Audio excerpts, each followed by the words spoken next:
А бирок бул үйдүн ээсинин кичинекей наристеси бүгүн болгону 4 эле айлык.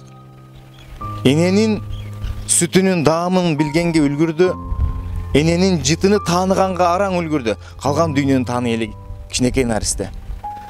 Бүгүн ушул наристенин бооруну алмаштырууга муктаж болуп, ушул артыбыздагы үйдү пешенеттер канчалаган Россияда ак эмгегин жасап, ушул үй жайды куруп, ремонтун жасаган инсан бүгүн эми үйүнү сатууга муктаж болуп турат. Ошо операциясына акча керек болуп, ошо үйдү сатууга койдук. Ошо врачтар бияктан Ошто, Бишкекте жатып, лечение алып, лечениянын жыйынтыгында ошо цирроз печени деп, пересадка печени деп ошо диагноз коюшту.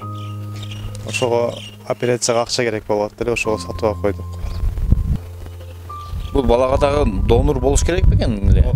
Ооба, донор ата-энеси болот экен. Атасы же апасы болот экен балага донор. Ошо өзү болобуз да, донор. Балаңыздарга өзүңүздөр донор болосуз. Урматтуу бир тууган, жашоодо эки инсан бар экен. Эгерде сен ооруп калсаң, Аллахым ушул перзентиме берген ооруду перзентиме эмес, мага бер деген эки эле инсан бар экен, бул ата менен. Жашоодо эки эле инсан бар экен. Эгерде перзенти дүйнөдөн өтүп кетсе, Аллахым ушул перзентимдин жанын алгыча менин жанымды албайсыңбы деген эки эле инсан бар экен, бул ата менен экен. Андыктан урматтуу көрөрман, бүгүн ушундай жаш үй бүлө, алгачкы перзенти 4 айлык, Аллахтын сыноосу мына ушундай бир дартка чалдыгы болуп турат.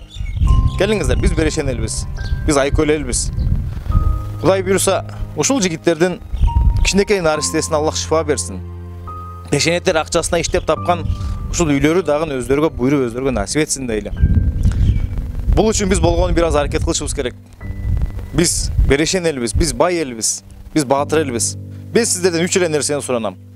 Биринчи, сиздин колуңуздан келсе, келиңиз ушул үй бүлөгө кичинекей 4 айлык наристенин операциясы үчүн азбы көппү акчалай жардам берели. Эгерде бул нерсе колубуздан келбесе, жок дегенде ушул видеону дагы бир башка группалар, башка бир жакындар менен бөлүшөйлү, балким бир берешен инсандын колуна түшүп калса, балким кайрымдуулук жасаар. Эгер бул нерсе дагы колуңуздан келбесе, жараткан Аллахтан алаканыңызды жайып, мына ушундай ооруп жаткан наристелер үчүн шифа бер деп бир дуа кылышыңызды суранабыз. Урматтуу мусулман бир тууган, бүгүнкү жашоодо бул жарык дүйнөдө кылган ихсаныңыз акыретте кыямат күнү сиз үчүн 1000 эселеп сооп болуп келсин деп ниет кылабыз. Кимде ким ушундай кайрымдуу иштерди жасаган болсо,